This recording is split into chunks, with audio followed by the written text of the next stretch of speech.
Pilipinas. Ito ang Radyo Pilipinas News Update.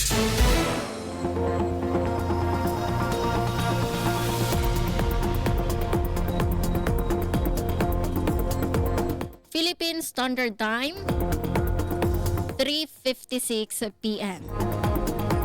Maupay nga kulop sa iyong tanan, asya ini ang mga balita yan na nga oras.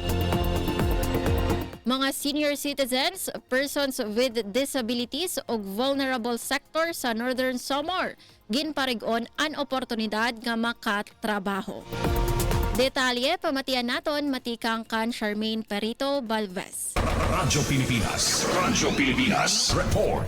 Ginpahilawig sa gobyerno probinsya sa Northern Samar ang oportunidad sa trabaho para sa mga senior citizens o persons with disabilities.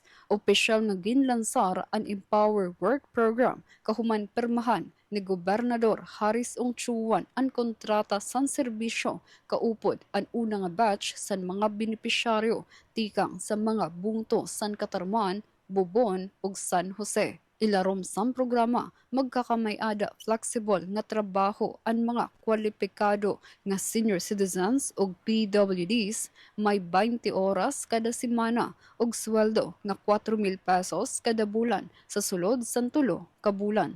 May kaupod luwat ini nga wellness kit kahuman ang programa. Katuyuanan sa Empower Work Program nga pakusgon ang inclusive employment, igduso ang dignidad ug tagan tsansa ang mga miyembro sa vulnerable sector nga maging aktibo nga parte sa ekonomiya. Maabot 40 nga PWDs ug 20 nga senior citizens ang makakabenepisyo sa unang nga tuig sa implementasyon sa programa. Para sa Bagong Pilipinas, Charmaine Perito Balvez, Radyo Pilipinas, Radyo Publiko, Calbayog. Para sa aton katapusan nga balita,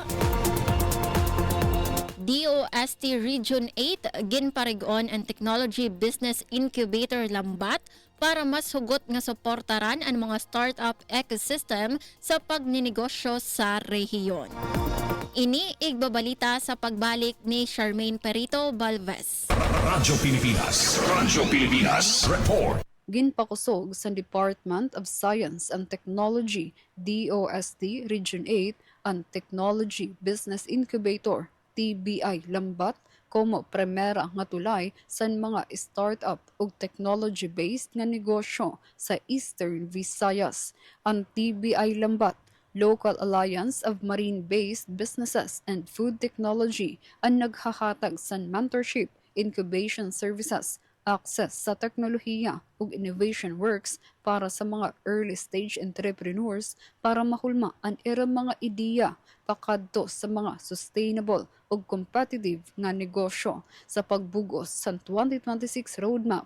Target sa DOST Region 8 ngan uswag Eastern Visayas Consortium nga pahilawigon ang sakop sa TBI Lambat sa bugos nga rehiyon ug himuon sustainable nga harigi sa innovation ecosystem nga magtitindog sa inclusive growth ug sustainable nga pagporma sa panginabuhian. Kasumpay sini, nakigmeeting liwat ang DOST Region 8 ug Uswag Consortium sa Basay Association for Native Industry Growth, Banig Incorporated, para hibaruan ang mga teknolohiya nga pwede makabulig sa mas epesyente ug makabag-o nga disenyo sa erang mga hinabi nga produkto nga diri ginsasakripisyo ang kalidad ug lokal nga identidad. Katuyuanan sa mga inisyatibo nga pakusgon ang teknolohiya, inobasyon ug lokal nga industriya como susi sa mas mauswag nga ekonomiya sa Eastern Visayas. Para sa Bagong Pilipinas, Charmaine Perito Balvez, Radyo Pilipinas, Radyo Publiko, Calbayog. Asya doon kabugusan sa mga balita yan na nga oras. Padayon kamo pamati sa DYOG Radyo Pilipinas, Radyo Publiko Calbayog para sa mga news updates. Ini si Suzette Pratencio para sa Radyo Pilipinas, Radyo Publiko. Mula sa pinakamalawak na newsroom sa buong Pilipinas. Ito ang Radyo Pilipinas News Update.